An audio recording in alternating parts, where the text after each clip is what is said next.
So finally, remember the kid Josh Williams, the younger brother of NFL star Johnny Hithard?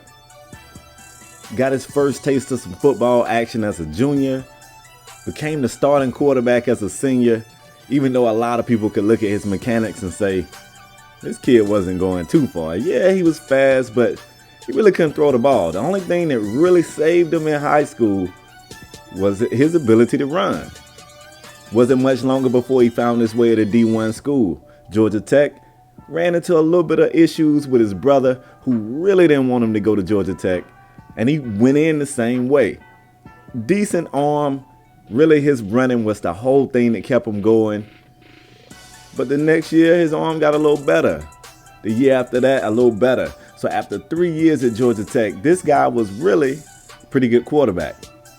After all of that, though, still not one NFL team drafted Josh Williams. But you could tell at this point, Josh had the heart of a lion. There was no quitter in him. So after not being invited to the NFL Combine, Josh and Johnny both worked as a tandem to help Josh get tryouts for multiple teams. One team in particular that gave Josh a shot, that would be the Cleveland Browns, because their quarterback situation was already in shambles. Josh came in. I would love to tell you that he came in and played great and just wowed everybody, but that wasn't the case. He looked like the Josh we knew. He made some great plays, and he would follow that up with some really boneheaded plays. He could never really put anything together consistently. And I don't know what it was, but it was something that the Cleveland Browns saw that they liked. They gave him a shot. Put him on the roster as the third string quarterback. After not one or two or three, but after all 4 preseason games, Josh somehow or another worked his way up to be the number 2 quarterback on the depth chart. That was already an accomplishment. But little would we know, not long after that, Whedon goes down with an injury. And for week 1, Josh Williams got the start.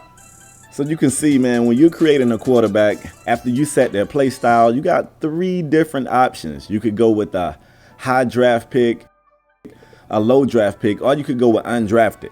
And whichever one of these you choose is going to affect their beginning rating, the rating they come in being. And of course, and you look at comparison, when I made Johnny Hithard, I made him a high draft pick. He started off being rated pretty high.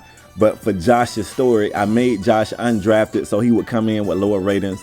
It would make the game more difficult, but at the same time, I felt like it would make his story more realistic.